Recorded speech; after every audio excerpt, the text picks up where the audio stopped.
महोदय जी, जिस प्रकार से आप इफ़ेक्टेड एरिया में आते हो और आपका जो है पंचायत के साथ आपका जेएसडब्ल्यू बिल्कुल ही आपके पंचायत के अधीन में आता है। तो स्वास्थ्य को लेकर जो हमारा जेएसडब्ल्यू के अधीन जो भी सेवाएँ मिल रही है, इसमें बहुत सारी कमियों को देखने को मिलता है। फिर भी आप लोगों ने काफ़ी चीज़ें प्रयास किया और इसके बारे में पूरी जनता जानना चाहेगी कि स्वास्थ्य को लेकर आपका जो पहले का जो राजनीति अगर आगामी पूरे पंचायत जो आपका आएगा, वो क्या करना चाहेगी? स्वागत। राम भगत जी, मैं आपको स्वास्थ्य के बारे में बताना चाहता हूँ। आपका जो ये जिंदल संजीवनी हॉस्पिटल है, ये लाड़ा के पैसे से बना है और इसमें जो है कम से कम आप जो है यहाँ पे जो है 8 स्पेशलिस्ट डॉक्टर होने चाहिए और जो इनके पास अभी नहीं है। सिर्फ़ एक गायनेकोलॉजिस्ट है, उसी के दम पर ये हॉस्पिटल चल रहा है।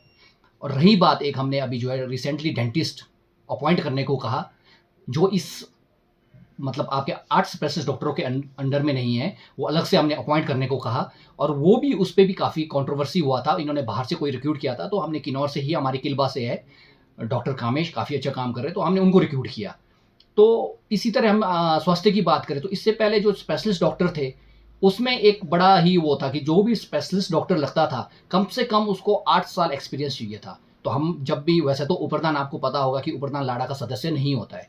तो मैं जब भी मुझे लाड़ा मीटिंग में जाने का मौका मिला, तो हमने इस बात को माननीय मंत्री महोदय जी के समक्ष उठाया। तो मंत्री जी ने भी हमारी बात को सुनी। तो उन्होंने जो है, जो 8 साल स्पेशलिस्ट डॉक्टर जो एमडी है, 8 साल जो उसकी एक्सपीरियंस है, उसको ख़त्म कर दिया और अब डायरेक्ट कोई भी एमडी करके जो है इसमें लग सकता है। तो इसमें हमने इस उसमें हमने काम किया। उसी तरह यहाँ पर हमारे यहाँ पे और भी हमारे जैसे एम्प्लॉयमेंट की बात थी, जैसे नर्सिस की थी, हमने उस क्षेत्र में भी हमने हमारे गाँव से ही हमने एक हमारी लड़की है, उनको हमने रोज़गार दिलाया। तो इसी तरह हमने डेंटिस्ट हमारे डॉक्टर कामेश जी, उनको भी हमने, और इस तरह इनके पास कई इक्विपमेंट्स पड़े हैं। हमने जब भी मीटिंग हुई तो हमने कहा कि भई आप हर चीज़ आप रख सकते हो, पर इस क्षेत्र के लिए जो है हमारे सारे 21 पंचायतों के प्रतिनिधियों को इकट्ठा होना पड़ेगा। और जब ये लाड़ा के पैसे से बना है और ये आरएनआर पॉलिसी और एमओयू में जब ये बाकायदा मेंशन है, तो क्यों ना हम इतनी सुविधा होने के बाद क्यों हम अपने हॉस्पिटल का फ़ायदा ना उठाएँ?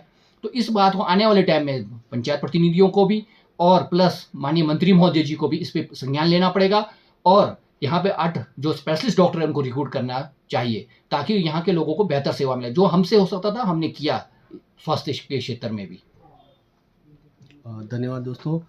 दर्शकों को बताना चाहता हूँ कि नई पंचायतें आएगी और जो हमारी इफ़ेक्टेड पंचायत है इसके अधीन आती है और स्वास्थ्य को लेकर यहाँ जेएसडब्ल्यू के जो कैंपस में काफ़ी सारी सुविधाएं जो हाई टेक्निकी की यहाँ पर सारी सुविधाएं मिलती है। तो सिर्फ जो है यहाँ पर डॉक्टरों की जो है काफ़ी कमियां रहती है, उसको लेकर आप हम सभी का प्रयास रहेगा कि मंत्री महोदय से आगामी जो पंचायतें बनेगी उनके समक्ष मौजूदा हालत को लेकर हम चलेंगे और इस जेएसडब्ल्यू का जो परिसर है स्वास्थ्य को लेकर और बेहतर बनाने का प्रयास हम सबको करना चाहिए।